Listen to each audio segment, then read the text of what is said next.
How's it, everyone? Wayne the Known here, and welcome back to another episode of Cosplay Con Talk, where we basically discuss everything pertaining to the cosplay community and conventions.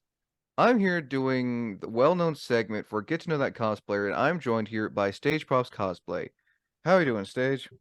I'm doing really good. It's very cold here today, so I decided to dress up as my favorite monster, You said it was for Monster High. Who again?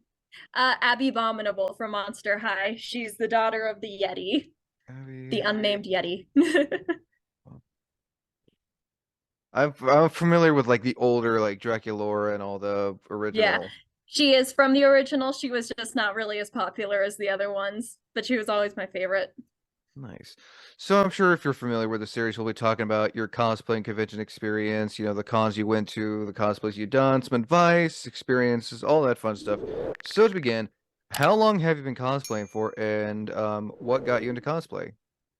I technically have been cosplaying all my life because whenever I would do costumes for Halloween, there would never be exactly what I wanted. So we would assemble them and have problems, and my parents would be upset that that I was so frustrated, but I wanted to get it just right. And obviously that paid off because I'm here now.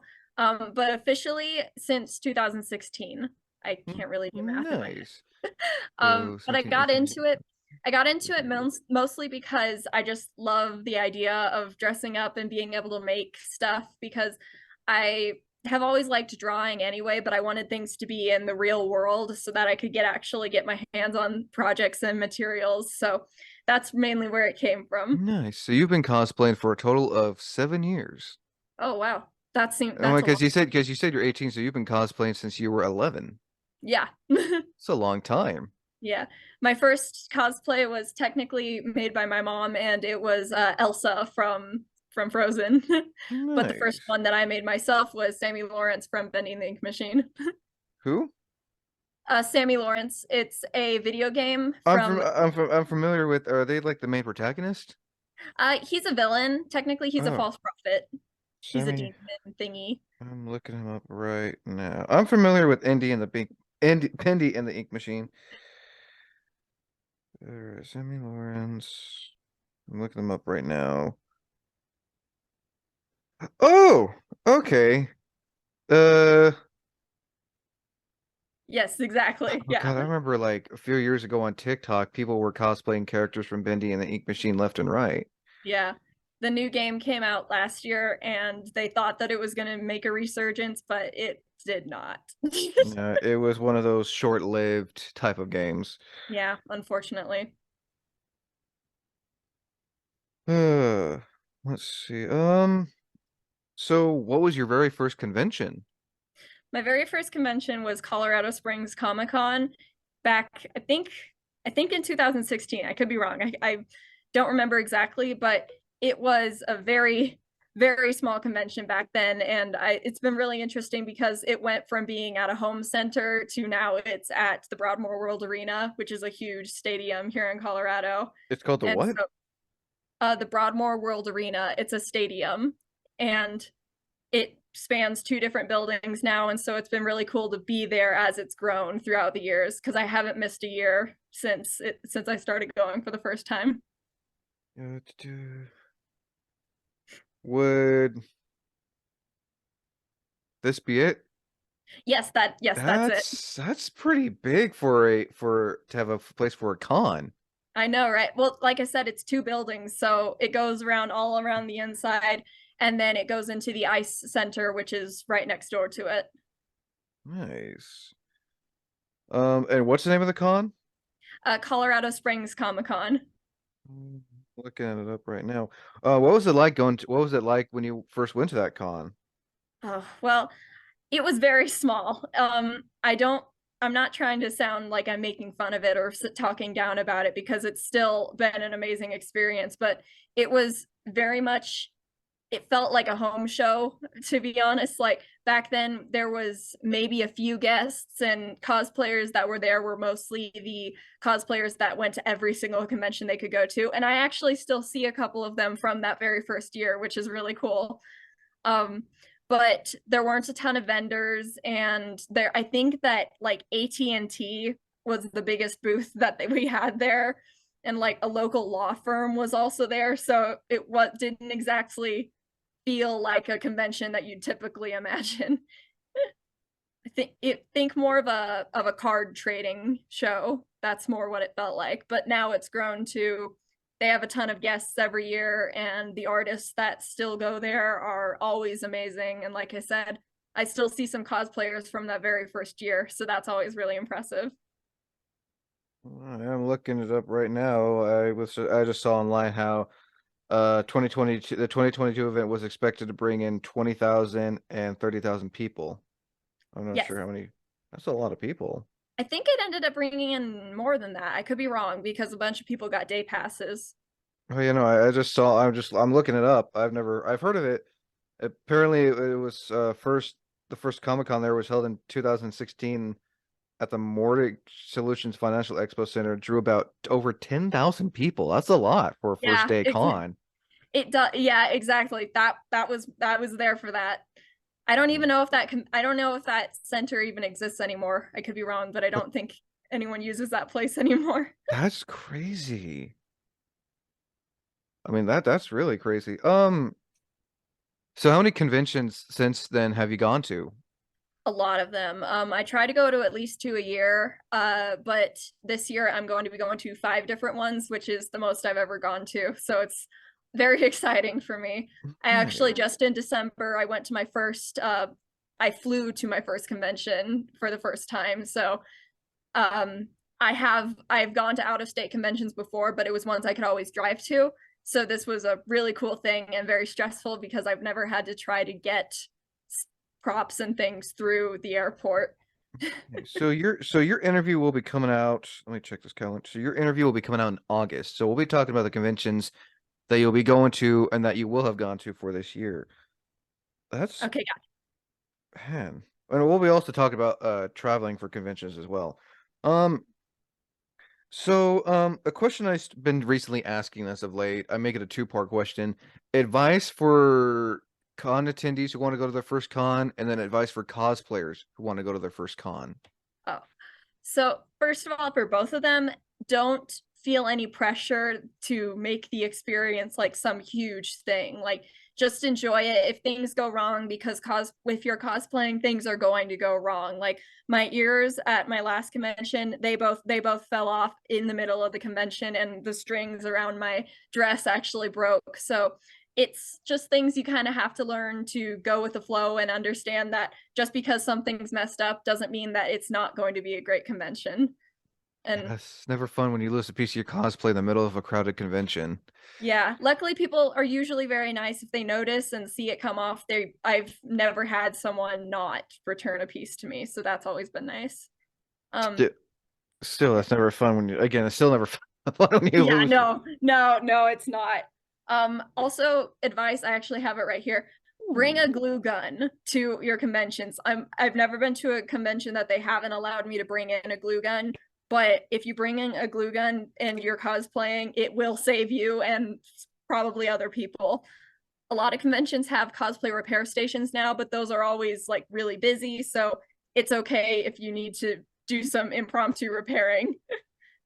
Oh no, I agree. I mean, also from what I've seen, you also see not just a cosplay repair station booth, but you'll see a traveling cosplay repair person walking Yeah, around.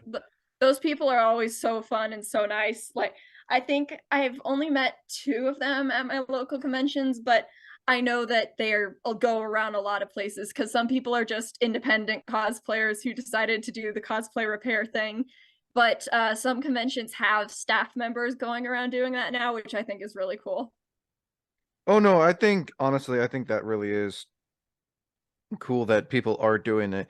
And I'm sure you can agree because I've been told multiple times.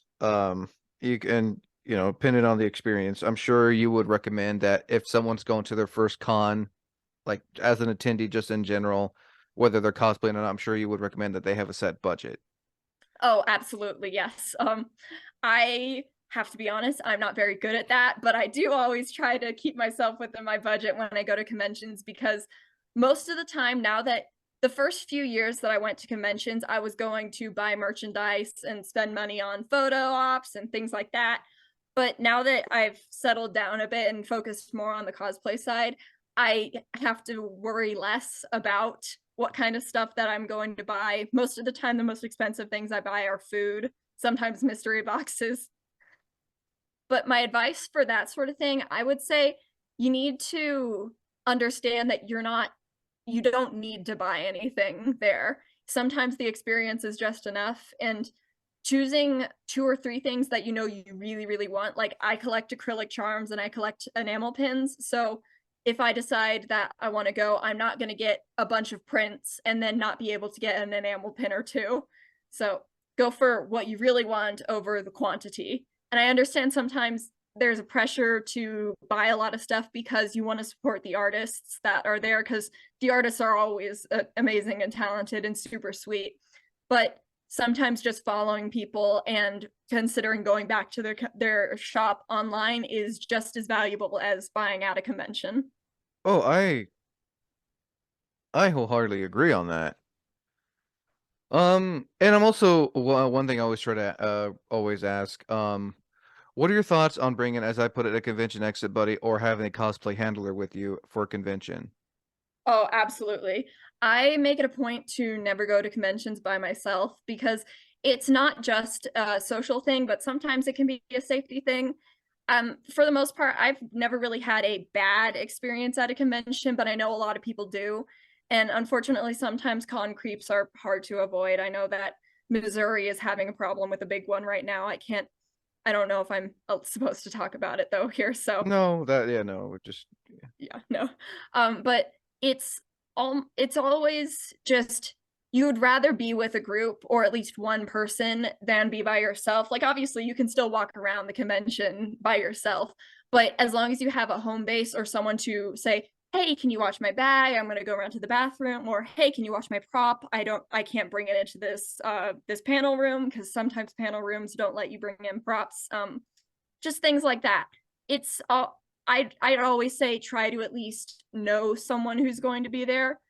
And if you don't, just try to trust the staff is what I can say. Because most of the time, staff members they will try to take care of you because they want to have they want to have fun along with you and they want to make sure your experience is good. So you oh, keep coming back. wholeheartedly. And what's sad, the sad thing is that, some cons, not all, will have, the cosplay doesn't equal consent sign, Yeah. but it's like, I don't know what it is. Children, I can kind of understand because they don't know any better. But if you're like 13 and up is like, come on, you should know better by now. Yeah, I was thankfully I didn't get introduced to the con scene until the tail end of what I call the glomping phase of Oh, con. you definitely avoided for a lot Oh of yeah. yeah, because that was like up to like 2000 something. Yeah, there was the glomp circles, the yaoi paddles. Oh God, the yaoi paddles. I went to at Denver Pop Culture Con, which was I think it was the year before the last time they used that name. One of the vendors had some yaoi paddles for sale, and I was like, a good look in 2000 what was it, it was like 2019 I believe. So Oh wow. yeah, it was interesting. I was very shocked to see that, but Every year there's could be that, as I put it, that new convention trend, like free hugs, or if you pay me $5, I can step on you, slap you. yeah, Just it's just those my are it's my personal opinion. I just think those are a bit childish. I know I'm gonna yeah, probably get some flack for those that, are but interesting. Yeah, those are interesting for sure. I think that there's a time and place for everything. Like I know at adult conventions, I think that stuff's more appropriate, but I think because at a family friendly convention is kind of yeah. At Denver Pop Culture Con, it used to be run by the Pop Culture Classroom, which is specifically an outreach program to kids. So it wasn't a great look, I'm not gonna lie, but I doubt that the convention staff, whoever was vetting the people who came in, I don't think they probably realized what it was. no. Yeah. And yeah, oh, well, again, mind you, that trend died a long time ago. Exactly. That's why I was so confused when I saw it. I was like, it's 2019. I Coming don't from, even know if people say Gowie anymore. I mean, I know oh, people say it as a joke, but I no, I mean, coming from someone who's known about conventions for the past 15 years, it astounds me. Yeah. Moving on. Like I said, this won't be out till August. So what, by the time this is out, what cons will you have gone to and what cons do you plan on going to? By the time this comes out, I will have gone to Colorado Anime Fest and Fanime in San Jose, Colorado Springs Comic Con, and Denver Fan Expo, and Denver, possibly, which is a furry Ooh, convention in Denver. I always wanted to go to one of those. They're always really fun. This will be my first one officially, but my friends are all very into the subculture, and they always say they're great fun. Oh no, I've heard nothing but positive things about that. Nothing really negative.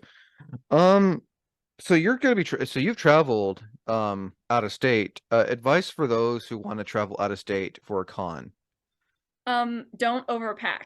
You need to make sure you know exactly what you're bringing, and if you are going to bring a really huge prop, you might want to consider taking out one of your cosplays, because if you're like me and you want to wear a different cosplay every single day, and sometimes people wear more than one cosplay a day, you need to consider the space in your car before you go, I don't and know how especially if people you're I going don't know on how a people I plane. don't know how people do that, how they can bring multiple cosplays. But honestly, does I don't think it hurts to bring, multiple cosplays just in case something happens to your other cosplay. Exactly. Like when I went to Holiday Matsuri, I was in Abbey, but then I stood in line for 3 hours to get my 18 plus badge, and there was no air conditioner in the area I, that I we were. saw I saw photos where you just look so exhausted. You had your wig off and Yes, everything. exactly. That exact right after I took that picture, I went to back to my hotel room and I changed into my Dr. Stein cosplay. And that one I can wear my glasses so I can actually see. And that's Ooh, I always say Stein from Soul Eater, yes. thank you. He's my favorite character. Mine too. He doesn't get enough respect. I think that anime in general, people Ah, are very nostalgic for older animes, and I'm always like, where is your love for Soul Eater? That was the it's definitely at the time it was a oh God, what's the term? Mainstream at the time. mainstream. Yes. That's the funniest thing, is that things that used to be super mainstream, you'll bring them up at conventions sometimes now, and people be like, oh, I think I remember Oh that. And no, I'm I'm like, always happy to see it someone cosplaying an older character from an older anime. I mean, missed absolutely. opportunity to have a rolling chair that he uses in the show. I actually tried to do that a couple years ago, but I couldn't get it into the convention because it was at Colorado Springs, ironically. But then that was one of the years they went to a different venue, which I think was the Chapel Hills Mall, which was literally just a mall. And it was in the abandoned Sears, which is always the best. But I brought the chair, and then I got it up to I was in line and I got up to the convention and they said, "You can't bring that in here." And I'm like, it's a chair. No, you Oh, can't bring that in here. I I'm mean, like, cons have their rules, and it's best, despite how silly some rules can be for a convention, it's best to follow them, oh yeah, despite absolutely. how silly and bizarre they are. Yeah. I've heard some interesting rules, but I'm not here to bash any cons on the rules. They're the con that make the rules, and it's best to follow them. Yeah, absolutely.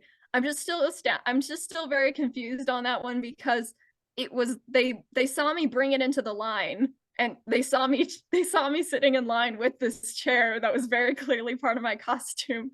I really don't care. It was really funny. It was like a $10 chair, but it was still, it's one of those events that I look back and I'm like, wait, how did that even happen? Hmm.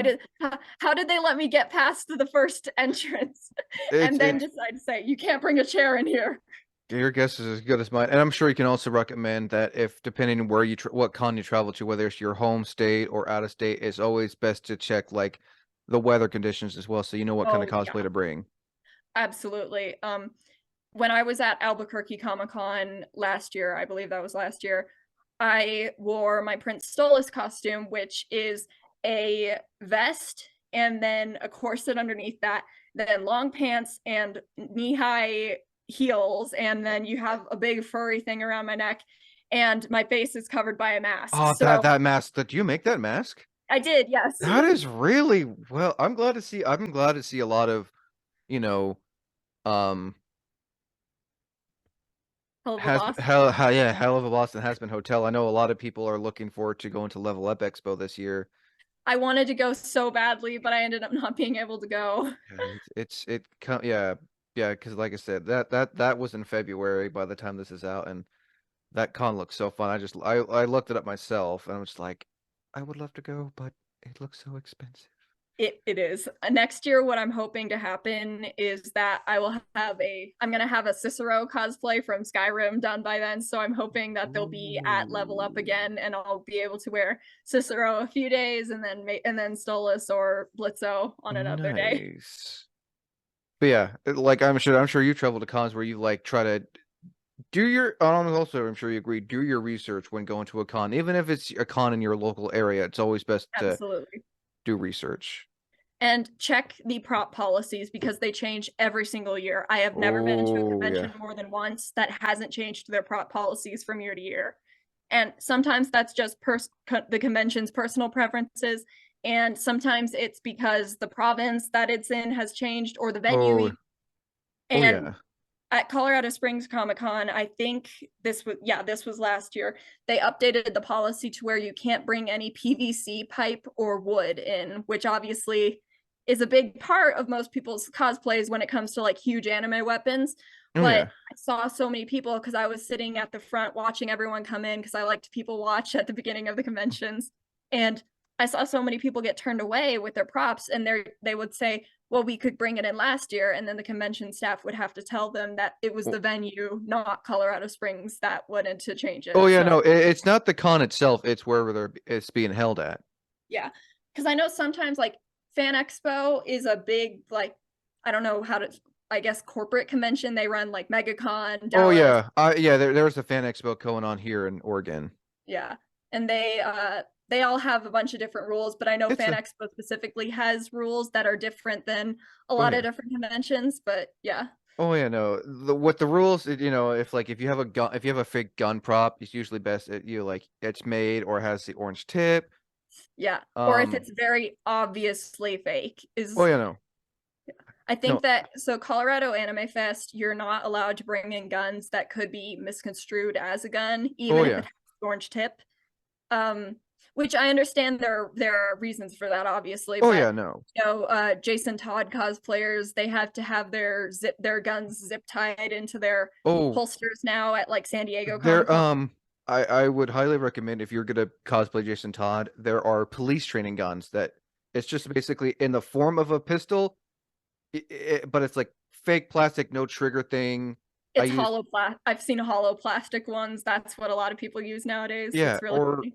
or the police training guns. Yeah, Those I've used one, but depending on where what state you live in, they may not be able to deliver it for you because, yeah. it's how rules are. I mean, hell, I went to a con one time where I had a prop gun that looked like a pistol like from Supernatural, but Oh, yeah. but the con I went to, they didn't have a prop check. Oh, that's And interesting. so I've like never. no, they didn't. So luckily there was con security. No one even like but like the guilty conscience person being like, okay, well no one's gonna say anything, but I still want like, hey, just so you know, if you guys stop me, this is like a fake gun and That's everything. good. And like yeah, it had movable parts and everything. And I said, okay, just we know this is fake, but keep it in your holster, but only take it out for photos, which I did. Yeah, that's a really good way to do it too, because then the con security they know that you're not planning anything weird because not like I'm not going to I don't know exactly situation to situation, but most of the time what I've seen if you're going up to the con staff and being open with them, they are more likely to not really care if you have like the Oh yeah, fake no. yeah, Oh yeah, because no. they know you know that you need to Oh be yeah. conscious about it. But no. I feel like if a con doesn't have a prop check station, it doesn't hurt to like if you're like a little unsure, like go to say, hey, just want you to know this isn't real. You can like here take a look. And there's always I've never seen a convention without like at least an information desk, and that sometimes doubles as the prop check. Mm-hmm. So yeah, like you said, just go and just say, "Hi, I'm not really sure about this. Can you look at it? Can you say Oh yay yeah. or nay?" And then like some more of the well-known cons will like have they'll give you the safety tape. Like Yeah. it's like bright orange color tape or zip tie, and I've seen my fair share of props that people bring in. You see like remnants of other zip ties that were on their props. Yeah. That's always funny. I know one cosplayer calls it tagging for her gun specifically, and her gimmick, I can't remember what her name is right now, but I feel really bad. But her gimmick is that she keeps every single tag that she gets for this prop. And so it looks like sort of like trophies sort of thing. Uh, The bounty hunter kind of character from Star Wars. So all the tags are her bounties. love it. That was so smart. I loved that. I loved That that. is really clever. So going on to oh yeah, what has been, and this is usually the answer differs. What has been your all-time favorite con? Like it's a con you always enjoy and go to no matter what. Probably Fan Expo Denver. Even back when it was Denver Pop Culture Con, it's hands down. I've never had a like severely bad experience there. There's always been at least one thing in the weekend and more than one thing that I've looked back on it and thought that was just so much fun.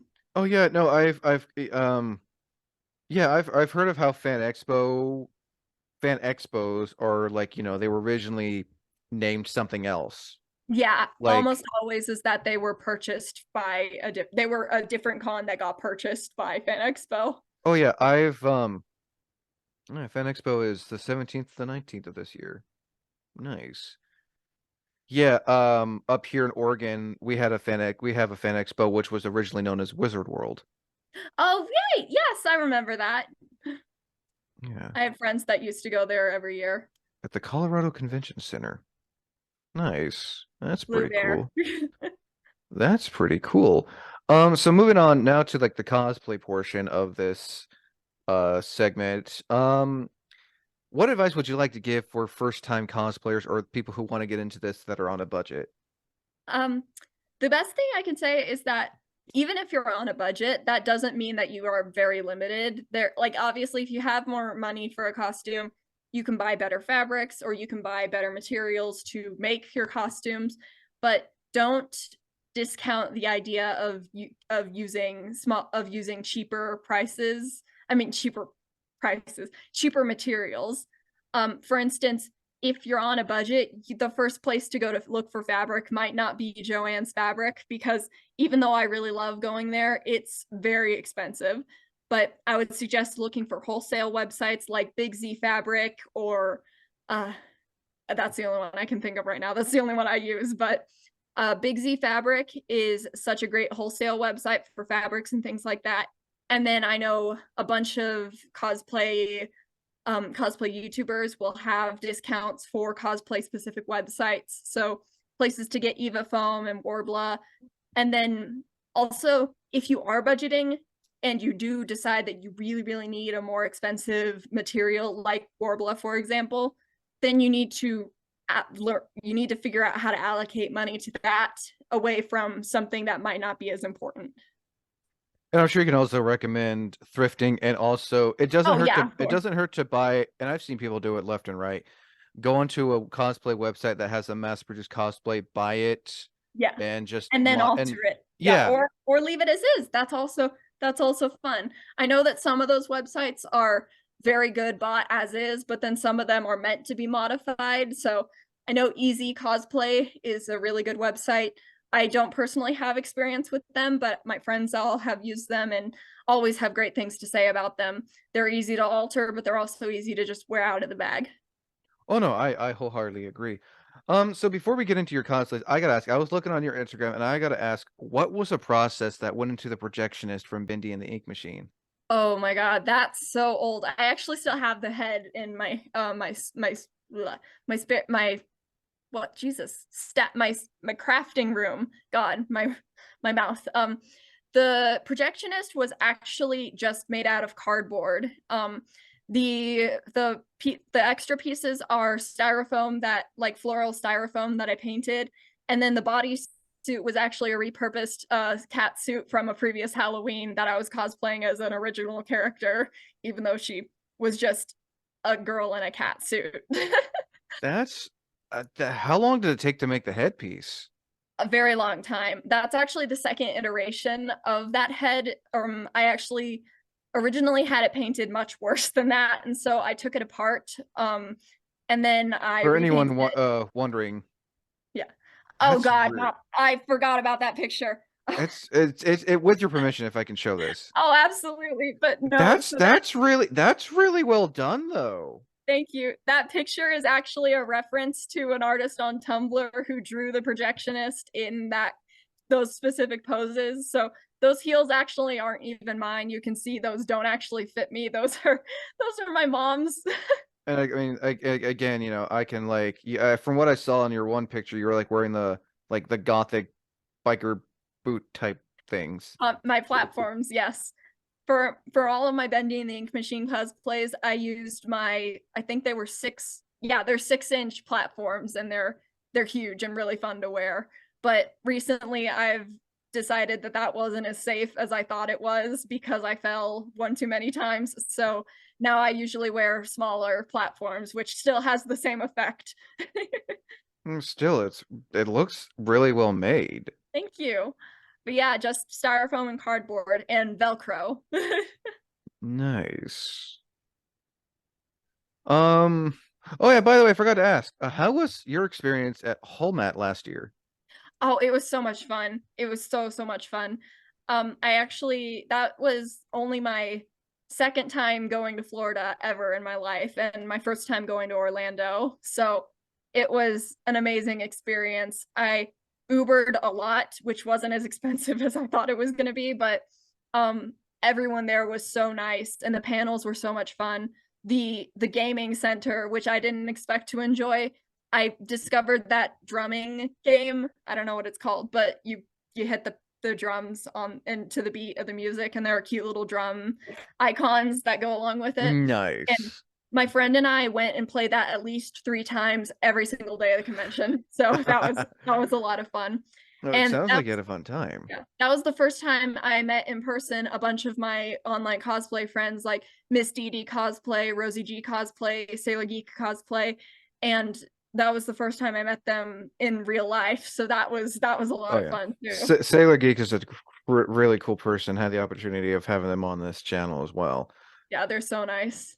And Nice. I get to hopefully see them again at Fanime, but I know I definitely see at with Rosie's definitely gonna be there. Nice. So I gotta ask, how long did it take you to do this body paint for Abby Abominable from Monster Um, High? okay, so I texted you at about an hour. um, yeah, it's usually it takes me longer. I'm not gonna lie, but today I was rushing around because I thought I was gonna be late, and then I didn't. But usually you can see I've got the shoulders up really high because usually I paint my entire back to make sure that the coverage gets covered. But I was in a rush, like I said, so I didn't want to take too long. And I don't know why my wig keeps coming up in front of me, but it does. So I'm And did sorry, messing and with my hair. and did you make the necklace and the I earrings? did, yes. I actually made this 2 days before Holiday Matsuri because I realized I needed to do it because I totally forgot that she had a necklace. How long? So what materials did you use for the necklace and the earring and the one earring? Oh, so the earrings are there's actually 2 earrings, but the one of them keeps getting mixed in the hair. So the ears are attached with what are they called? Like beret pins into the wig. And this is actually just a wooden snowflake from Hobby Lobby. Nice. And for anyone wondering what Abby Abominable looks like, Yep, that's my girl. And the other one is just a gem that I painted, not painted. I used a Sharpie to make it blue. that's a Sharpie? Yeah, I used Sharpie just to make it blue. Have you not told me? I thought you made that. That's really Thank you. Yeah. cool. No, but then the necklace is just Eva foam that I painted and made to look like gems and covered in a shiny material. And then on the back it's fabric, just keeping it all together. That's really cool though. Thank you. So has she been the only one that's required a lot of body paint? Because I saw your Stolas one where you just did like the face. Yeah, no, the one that was required the most body paint, and I actually don't have any pictures of her up on my Instagram, but was Verosica from Hell of a Boss. And I'm hoping to take proper pictures with her very soon. But Oh, Stolas's ex-girlfriend. yeah, Blitz's ex-girlfriend. Yeah. Blitzo, my bad. Yeah. The pinky incubus. Incubus? No, that's a boy. Succubus, whatever. Succubus, yes. The one that Whatever. basically It's something. her and her squad just basically just poor Yeah. poor Moxie. Yeah. Oh, Moxie, my boy, I love him. I feel And so bad. you've also cosplayed as Blitzo. Yes, that's one of my favorites actually. As Stolas is a very comfort cosplay because I've worked on him for so long.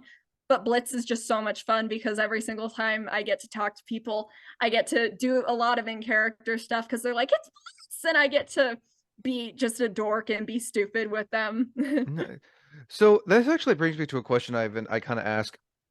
So when it comes to a cosplayer who's under the age of 18 and they want to cosplay, you know, a character that's a little too old for them, what's your advice?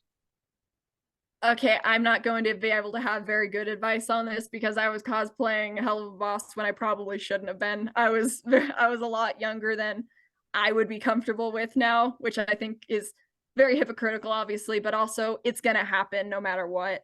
Um, my advice mainly is just if you're underage and you're cosplaying as a character from a very adult source, you need to understand what that might bring. Because if you're old enough, my opinion is that if you're old enough to watch the show and understand what's going on in it, you need to understand that some adults will not feel comfortable interacting with you Mm. because you're underaged. And it's not a personal offense on you. And I was such a stupid child I mean, sometimes. we all learn, you know, watching Yeah, these adult animes as kids and like I want to cosplay that, but not realizing. yeah, But like we see it now, it's like, yeah, that was bad, that was cringe, and we don't want to see the younger generation, you know, some like yeah. 16, 17-year-old cosplaying as Junko or, you know, from Oh God, yeah. I have actually a really silly, not silly, it's a bad story technically, but my younger sister, when she was 11, I think it was cosplaying as Junko, and none of us knew what Danganronpa even was, but she was a last young. No, child, no. yeah, so it's funny when we look back on it, but it's also at least I had a friend who I didn't really know anything about anime back then, but when she was 12 and I was 13, she cosplayed Killing and Stalking, which if you remember what that was, that's very disturbing that she cosplayed that when she was Wait, when panty and stocking? no, Killing and Stalking. Killing. I'm looking that up right now. No, no, no, no, no, no, no. You don't want to do Well, that. I'm looking it up because I've never heard of Panty and Stalking is at least funny. This was not. This is a totally different beast. killing and it's called killing and stalking. Yeah. Killing and stalking. I'm just curious. Yeah, no. It's thank God I've never actually directly interacted with that source. Oh, I've seen people cosplay from this before. Yeah. Oh, Which I'm not if it showing anything. which if it's your deal, I guess that's something you do you, but it's really not something that I think minors, let alone Oh, no. young I kids mean, should be cosplaying. coming from someone who's watched a lot of anime as a kid that is not suitable for kids, I can attest to. Anyway, moving on. Anyway, but yeah, What's been the biggest project cosplay you've done?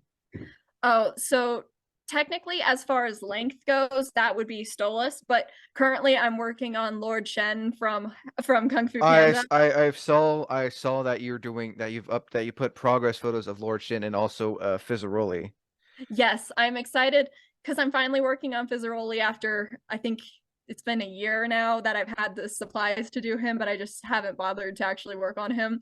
But but Lord Shen, technically speaking, has been my most labor intensive cosplay because I did a lot of research into how to make the Hanfu and what his weapon would actually look like and things like that, like the hairstyle that he might have, and I'm learning how to do mustache makeup, which is something that I've never even considered doing, Ooh. but for the he For has the very wispy mustache, oh so yeah, I'm gonna try to the do main that. shoes. But yeah, Lord Shen, I'd say, has been my biggest project. Is he could be a cosplay for this year or next year, you Yes, think? I'm hopefully going, not hopefully, I'm going to compete with him at Colorado Anime Fest, which is in March. So, So or was. by the time this is out, I can show the photo of that. Yes, absolutely. Yes. Looking forward to seeing. And what about Fizzaroli? Is he gonna be for this year as well? I hope so, as long as nothing else happens that prevents me from Which doing him. which version of Fizzaroli are you gonna go the Fizzbot or the actual Fizzaroli? The Fizzbot one. I just personally like the design better. I know a lot of people disagree with me on that one, but I love robot characters and I I lo- love I silly love clown characters. the fight scene between him and Blitzo. Dance, bitch. That's it. Yeah, it's one of You are allowed to cuss on here, and I do allow one F word as long as you're, you know. yeah. No, I'm going to refrain from that as long as I can. But I do allow your standard PG-13 cuss words on here. But Yeah. that's I'm looking. I don't think I've ever seen anyone do a Lord Shin before. Not that I can think of. I know that there I've seen has a been back when the movie came out, but I haven't for a very long and time. I've seen a few Fizzarolis. I've seen mainly people do his not his not the His Fizzbot, imp but version. Yeah. yeah, Yeah. I that's know there are a couple RoboFizz cosplayers out there, mhm. and I've never seen a bad one. Everyone's always great when Oh they no, do it. I've never seen a bad Hell of a Boss or Has Been Hotel cosplay at all. The good thing with Has Been and Hell of a Boss, in my opinion, is that they're very all very unique looking characters. So even if you don't put like 100 hours into a costume, you still can be able to tell who it is. Oh So I yeah. think it's pretty great. Do you I ever met a plan? person who had a paper cosplay of Blitz, which was they made construction paper horns and they made the tail out of paper and it was very impressive. But they came up to me and they were like, "I'm sorry that my costume is so low budget," and I'm like, "You have made something incredibly cool with very little like material. That's incredible." It's impressive when someone can do that. Do you ever plan on cosplaying? Since I know season two recently it came out a while back, do you plan on cosplaying Solus's younger version? Probably not.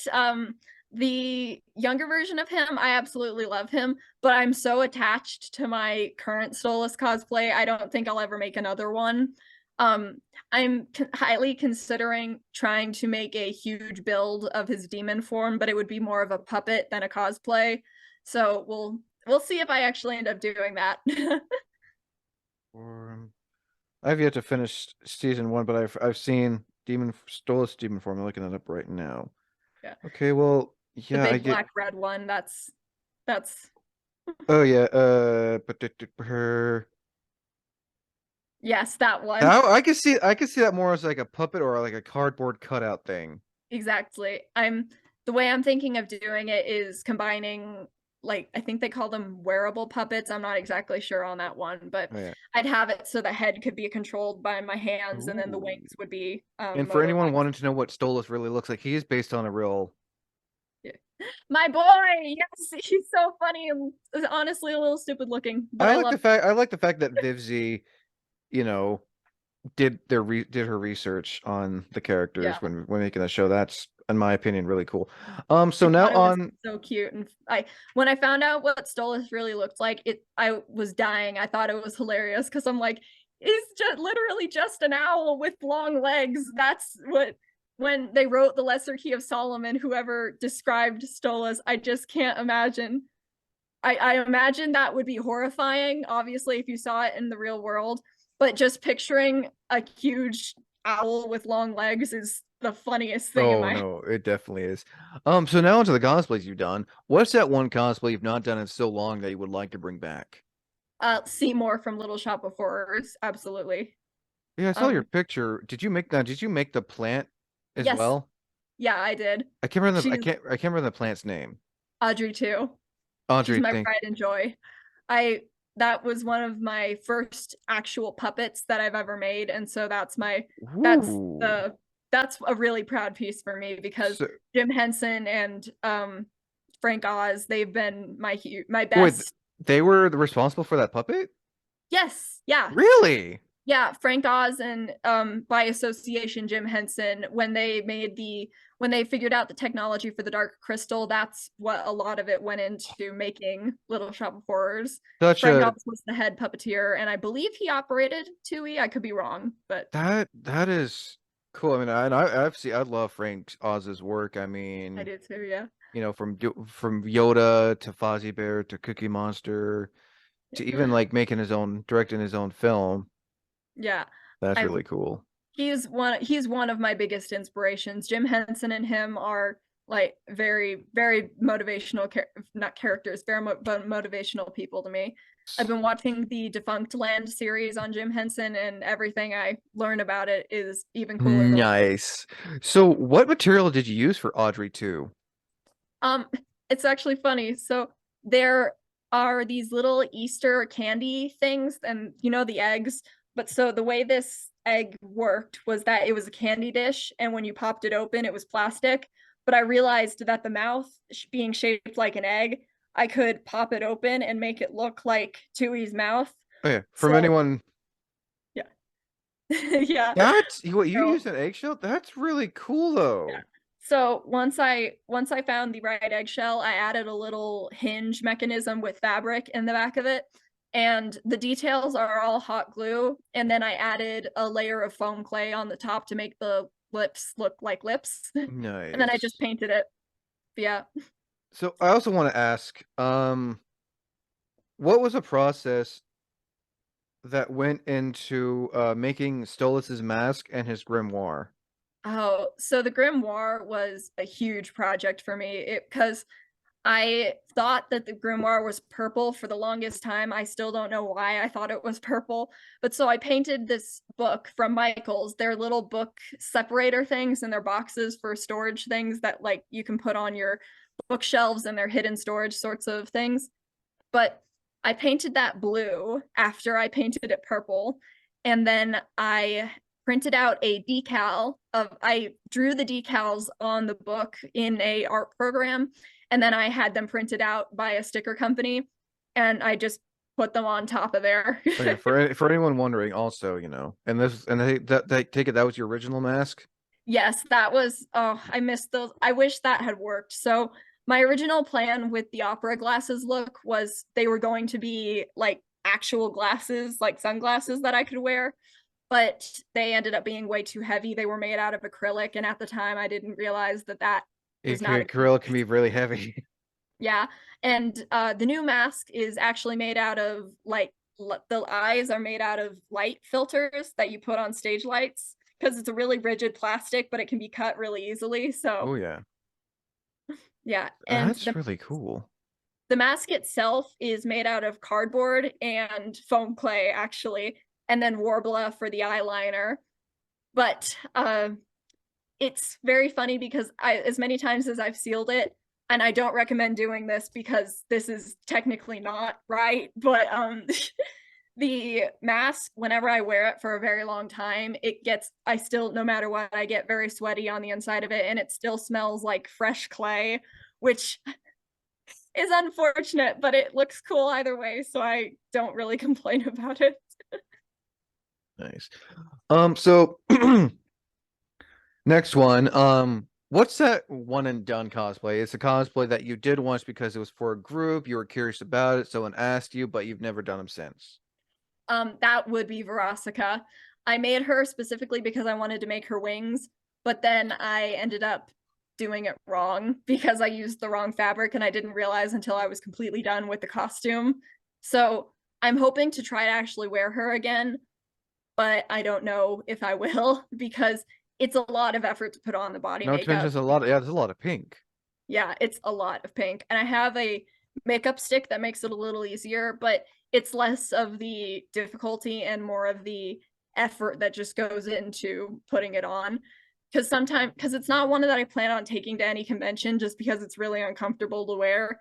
So it's sort of a maybe I'll make some TikToks with it someday, maybe I won't. But either way, she's in my closet. So in case I need her. Hey, not a bad thing. Now, and you kind of answered this, but I'm sure if you have a different answer, that's okay. If not, totally understandable. What's your all-time favorite cosplay? Because cosplay you always enjoy doing no matter what. That it will have to be Stolas. I love cosplaying him, and it's always so much fun when people, because ironically there are not a ton of Hell of a Boss cosplayers going around at conventions. There are so many of them online, but I I haven't maybe seen any in person. I've always seen them yeah, online. I've seen very few in person, and most of the ones that I have seen in person are people that I already know. But I think that the coolest thing about being Stolas is that I'll have people come up to me and they're like, "Oh my God, it's Prince Stolas," and that's just such a cool feeling because not only are you cosplaying as a character, but I've heard so many times this is the first time I've seen a Stolas cosplay, and that's oh, it's such a cool feeling because not to sound like a little egotistical, but it's just so cool to be the first for someone, you know? Oh no, I wholeheartedly agree on that. Yeah. And it's especially cool when people say, like, the mask, that's one of the proudest things I've ever made. And so when that pays off and people are like, the mask is so cool. How do you see out of it? What did you do to make it? And then I've had a couple people talk to me about making their own mask or like how I make my horns for Blitz. And so that's always really flattering because I love that I inspire people, which is something I never thought I would do because I really don't know what I'm doing most of the time. Everything that I've done is mostly trial and error. So when people ask me about how I made a certain thing or for a tutorial, I feel bad sometimes because I'm like, I have no clue how I even did this, so I don't know how to explain how I did this. But it's a really cool feeling. So now, cosplays you will have done by the time this is out, and cosplays you plan on doing afterwards. Oh, so Cicero from Skyrim will be one that I'm almost definitely going to have done by the end of the year.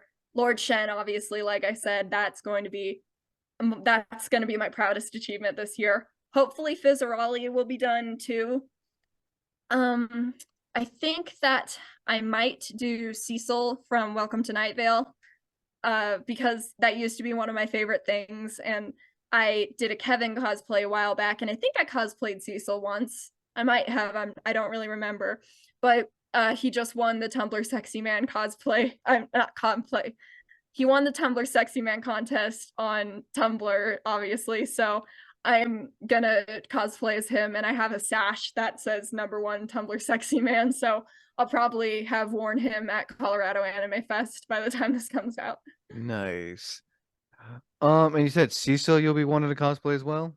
Yes, yeah. Okay, nice. Now, what is your overall dream cosplay? Whether, you know, it's some a character you always want to do, but you never had to do it because of budget, skill, time, all that fun That's stuff. a very good question. So I actually have two answers to this question. So as far as a dream cosplay goes that I can physically see myself doing someday, that would be Acacia from a movie called Jack and the Cuckoo Clock Heart. And I would want it to be a what's it called, a quick change outfit. So I want to make her, she has fairy wings and a cocktail dress in one version of the dress, and then in another version it's floor length and she doesn't have any Oh, wings. Yes, that. But so the one in the red dress? yes, the red dress. And what's her name? Miss Acacia, like the tree. But if I could, I can reasonably see myself doing that someday, but it's really just the time. Like Lord Shen was one of my dream cosplays, and I decided to stop writing them off as dream cosplays and decided to just do it. So I'm hoping that next year Acacia will be next. But for now, I'm very content with Lord Shen being one of my dream cosplays. Nice. But for the other one, I love puppetry. I know I already said that, but if I could have an unlimited budget, I would make a recreation of Krampus from the movie Krampus because that's one of my favorite horror movies Ooh, ever. And that's that's a big freaking build. exactly, no, I absolutely. But if I could figure out how to do that someday, that would be the ideal. The best thing is that if the one I'm thinking of where like the kid just basically denounces Christmas. Yes. Okay, With the husband from Parks and Rec and yeah, Tony Cole. Yes. yeah, that's and that thing was practical. Hmm.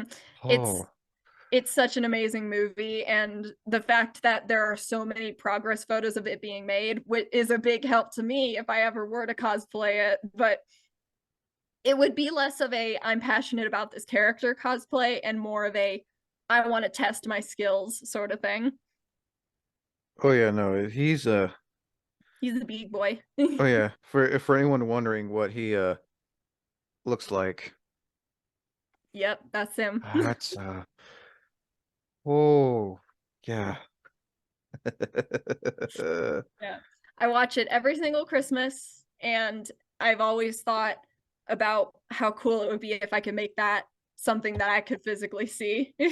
Well, that you're gonna need sills. You're gonna need like 4 or 5 handlers. Oh Exactly. God, There's that. there's a reason that it's a pipe dream at the moment. Oh yeah, no. Everyone has that pipe dream cosplay. Like, I would love it if I had the materials, but the cost of it would be a bitch. Exactly. No. And the actual Krampus suit, like the real one they use for the movie, you can't actually see out of it. There's a video screen on the inside, Yep, and I it have. was literally like an iPad mini, I think, if I remember right. And the Y- camera was like up Krampus's nose. So Yeah, yeah. you can Those big. I feel like those big cosplays you see people build. They're gonna have like some kind of, yeah. They're gonna have their handlers, but they're also gonna, like you said, need like a little recording device. yeah. Because oh I God. know that there was a Minotaur. There was a Minotaur at the last few at the last few Fan Expo conventions, and I don't know if he goes there anymore, but I always wondered if he had some sort of video screen because I never saw any feasible way for his eyes to be like Mm. seen through Oh it. yeah, no, most definitely.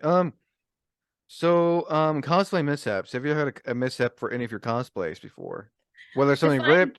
So when I say mishaps, whether it's something minor or serious, like small tear, rip, shatter, break, snap, tore off, whatever, something that did go wrong, something that could go wrong, did go wrong. Whether something serious or minor. Oh, there's so many of them, but I'm trying to think of the funniest one because there are so like I said, there are so many of them. The good thing is, before while I'm trying to figure this out, a cosplay mishap is heartbreaking, obviously, at the time, but the more it happens, the funnier it gets, in my opinion, at least for me.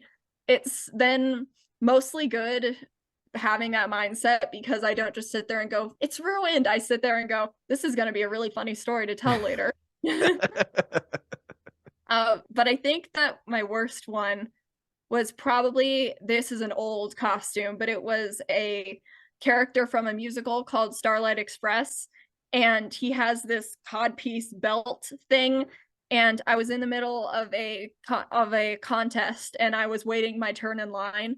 And then the codpiece broke. So it was very uncomfortable sitting there because obviously it's a codpiece. So you're trying to keep it up. And it was like the most I thought it was the worst moment of my life, but now that I look back on it, it's one of the funniest because I was literally just trying to like tie the back of the cod piece back into the costume as I'm waiting for my judging time to come up. So yeah, it was pretty funny because it literally looked like I just had a huge wedgie the entire time I was in line, and I know that other people saw it. It wasn't even a matter of maybe other people saw it. Everyone saw me messing with it, and I'm just very glad It that it it it, I it can hap laugh at it happens. it. So you've done cosplay contests. What was the very first what's it been like entering cosplay contests? It's mostly been good.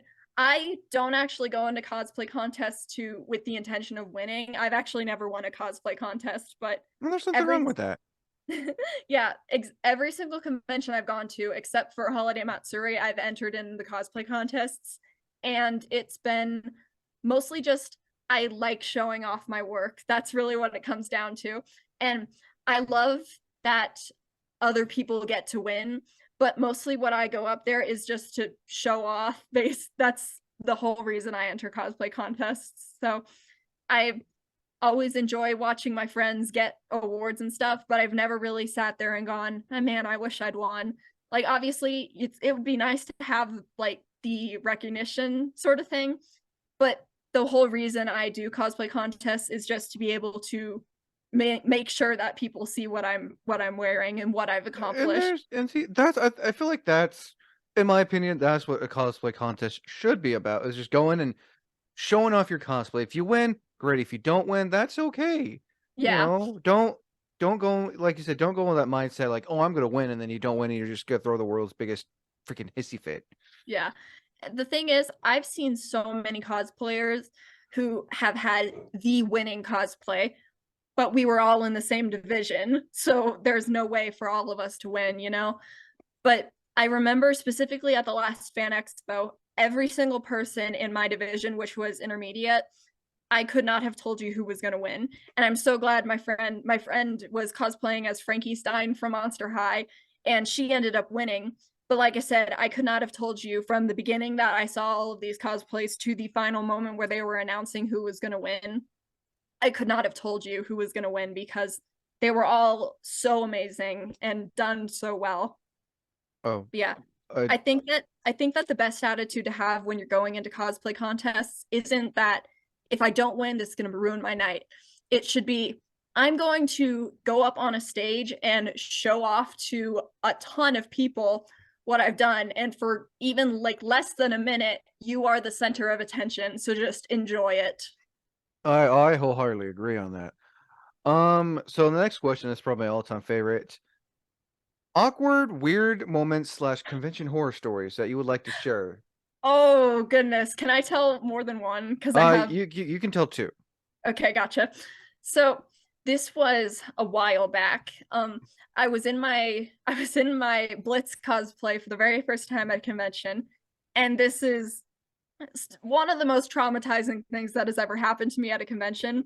So I'm dressed as Blitz, obviously, and I'm walking around, and then I have this person come up to me, and then she goes in the tiniest little voice I've ever heard, "Oh my God, it's it was a 9 year old in a kakeguri cosplay. Oh, what? Oh, I know. Literally, I did not know what to say. I felt totally traumatized. I was like, go away. And I think 17 when this happened. No, But no, a night. No. exactly. I was like, I understand that I am still legally a minor, but where are your parents? Oh my God, because she was running around the convention by herself. Oh, And no, like no, I said, no, she was in a no, kakeguri child. cosplay. And I was That's like, I was so traumatized because I was like, where are your parents? Do they know what you're watching? Sorry, Jesus. That was a eh, horrible.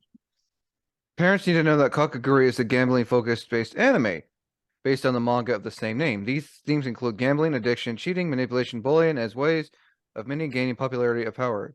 Dark themes are also prevalent.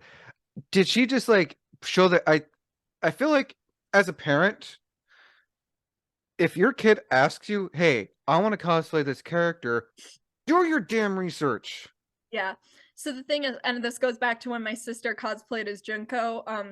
My parents have always been very good about understanding whether or not we were like, as long as we know what we're looking at, they feel like we can make our decisions, which I really respect them for doing that.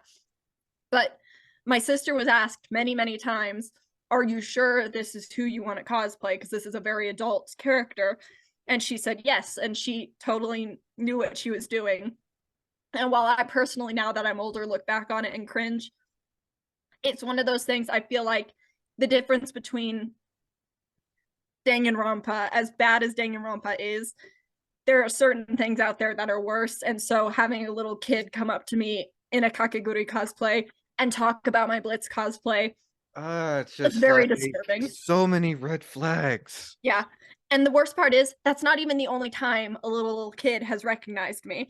And that's what's worse. That Oh, what? So was just the first time. what's your second story? Because a 9-year-old cosplaying from a anime that's and I've seen I haven't seen the full anime, but I've seen the original, and I haven't seen the live action or or the one more based off the manga. But like Yeah. 9-year-old, that is just Yeah, no. And I asked her because I was like, hey, so how old are you? Because I was like trying to be like, yeah, I didn't ask it as in like a creepy way, but I asked it, I put on my like my parent voice and said, hey, so how old are you? Is this your first convention? And she was like, I'm 9. This is my second convention. And I'm like, okay, go away.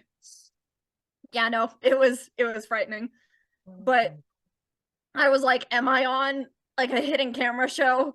Is someone gonna pop out? It was Oh God, Yeah. what's your second story? The second story is something that I witnessed and it didn't happen directly to me, but it's still just as funny. I think that's the way to describe it now. But so, do you know what the anime Beastars is? I've never seen Beastars, but I've also seen the abridged version where the voice actors are voicing their characters. I love that version. That's I quote it on the daily. But Just hearing Jonas Scott do an abridged version of his character is funny. yeah. But Um, anyway, and Beastar is also a that kind of anime like it can it's a very go. mature anime. Very, very mature. Hmm. But so I was at a family friendly convention. Just hang the head. It's gonna happen. But so it was a Haru who's the main character who's a little bunny and a Legacy cosplayer. And she was leading him around on a leash. And I can't even but so this was at a family friendly convention, just so we're clear. And I watched security scold them and escort them out because As they they, should. as they should, obviously. But so I later found out they got warned twice to stop doing it, Twice? and they You still th did. you think So oh, continue, sorry. yeah, no, just it's exactly as traumatizing as it sounds. But so he was down on all fours being led around the convention and got told twice to stop doing that. And then I watched them get escorted out, which was really funny, but also I was like, how stupid do you have to be? You paid so much money to be here. I don't care if you have a day pass or a 3 weekend pass. You paid money to be here. Why are you doing something that you know will get yourself thrown out? So I feel it like was sometimes they just I feel like sometimes they don't care and they do it for the shock yeah, factor. I think that's exactly it. But I just Ugh. can't imagine, like, I think the day passes are like $70. I could be wrong. I'm like, you spent $70 to get thrown out at noon. Like, I hope wasting your money was worth it. Fucking exactly. I idiots. hope those 4 hours that you were here was totally worth it. Oh God. Hmm.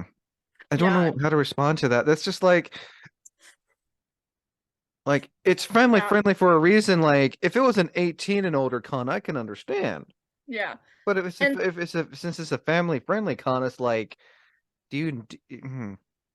and the good thing is I felt like while I was watching them get escorted out, I was like, this is really funny, but it's also comforting in a way that the convention staff actually take it seriously when someone But the fact is, that you were warned once and just didn't even yeah, think about it. yeah. Ugh. I felt a lot safer knowing that the convention staff weren't Oh yeah, going to no. tolerate that. But at the same time, I was just sitting there like, I was like, what thoughts are going through their heads right now? Oh, Are they at all ashamed? oh no. And I've seen my fair share of convention videos where people will like cosplay something that or do role play something at a family friendly con, thinking they'll have no repercussions. And the next thing you know, they get sent away. The next thing you know, they make a short video. Say, oh, we got kicked out. Well, why? Well, because there's your reason why you got Yeah. kicked out, you dumbass. No, I always raise my eyebrow a little bit at seeing those either sometimes they're YouTube videos, sometimes they're TikToks, but it's like story time. I got kicked out of a convention. I'm like, this Okay, is why? almost this is almost certainly your fault. Like Oh, I've only seen a few times that it has not been like an actual them being a problem. And in those cases, it was because someone in their group was being a oh yeah, problem. no, and they like you see the videos of them being escorted to the con. We got escorted out of the con, like oh, and then they explain everyone's backing them up in the first video, and then they make the second video. It's like, well, now you know what? Then well, that's probably why you got kicked out. You're doing there's con Exactly. and there's also look. If you're not sure about the rules, look on the website. Yeah. And here's my general rule. If you're not sure that you're violating the rules, don't do it. If you don't want to bother to look on the website, why risk it? Just enjoy the convention. Oh, good God! From like, I mean, I've heard my fair share of, and I plan on later in October. I plan on making a podcast, a panel about cosplay and convention horror stories, where people can come on and share their experiences. Yeah, 'Cause you're going to get a lot of good ones. I've heard a lot over the 2 years I've nearly done this series. Well, by the time they'll be past the 2 years since but I've like over the past 2 years of doing this, I've heard a lot. I'm just like, do people just not like Their brains stop working the moment they enter the convention. Because I mean, here's the strangest thing. Like it's called bridezilla syndrome, when it's where like a very normal person just turns absolutely bonkers when they have to plan their wedding because there's so much stress. Mm-hmm. But I've seen that happen with cosplayers too, and my advice is to make sure you don't do that. Just try to be ultra aware of what you're And doing. At it's weird, like when it's an adult though. Yeah, and even like really normal people who can like judge their actions, like Mm. not people who are intentionally doing stuff for the shock value, but sometimes like dehydration and exhaustion are a hell of a drug. And So you don't want to yeah, at you just two need hours into to, the con, next thing you know, you start feeling lightheaded and pass out because you chose not to eat or drink. yeah.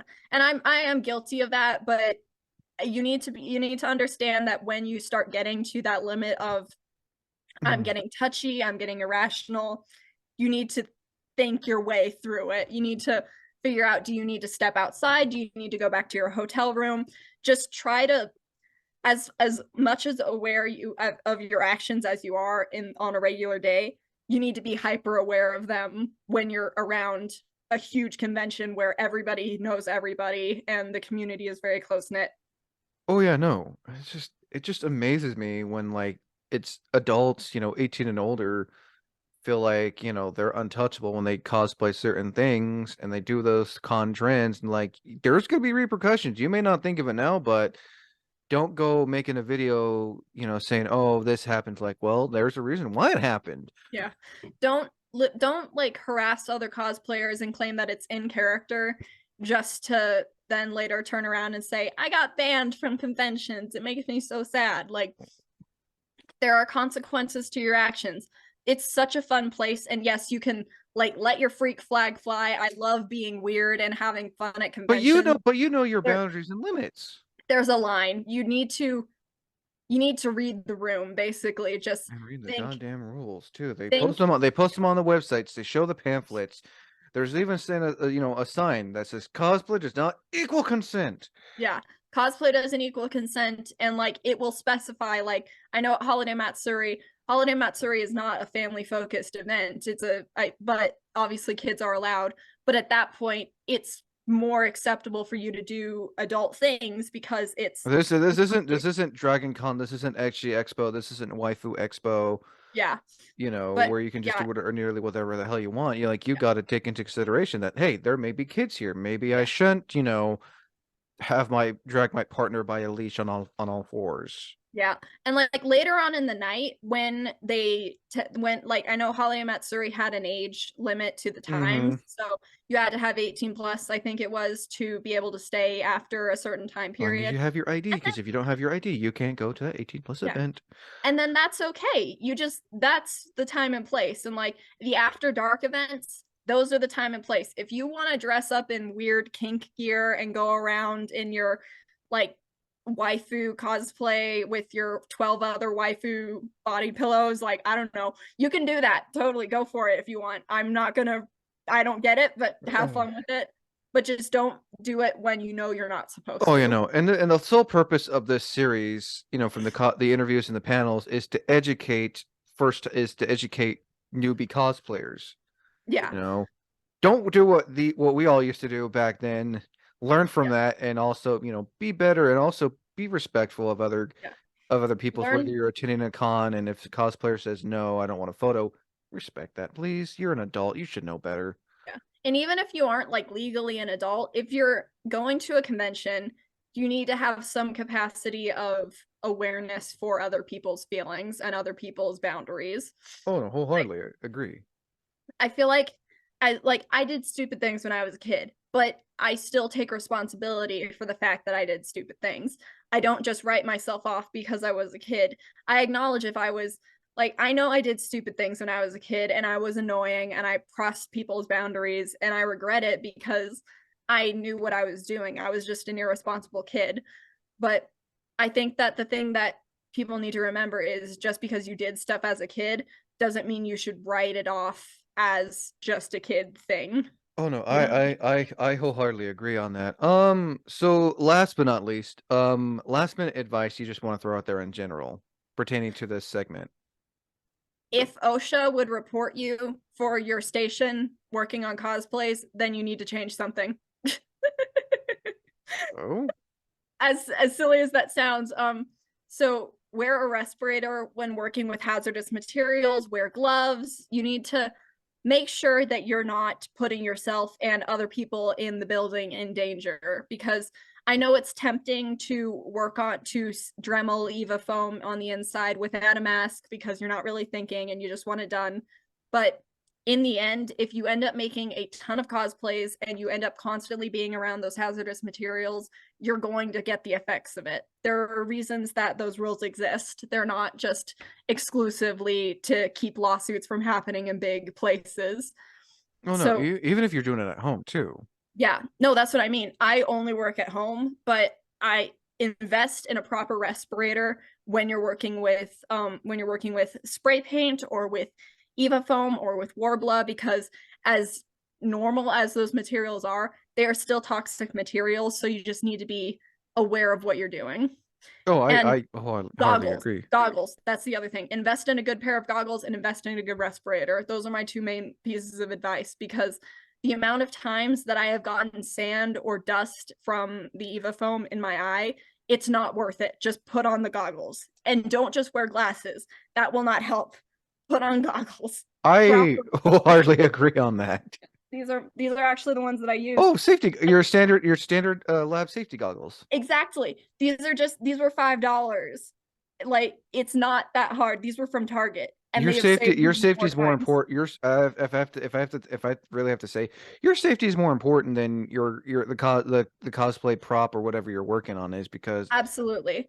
And especially, you don't want to have to stop doing what you love because you made a stupid decision.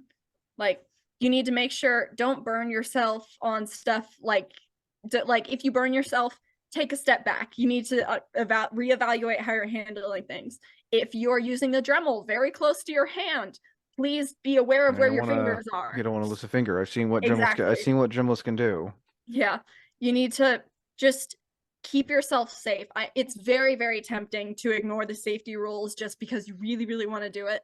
But I promise you, in the long run, it's better to get a cosplay done late than to end up in the hospital because you're having respiratory problems from using Oh, so much materials. I wholeheartedly agree.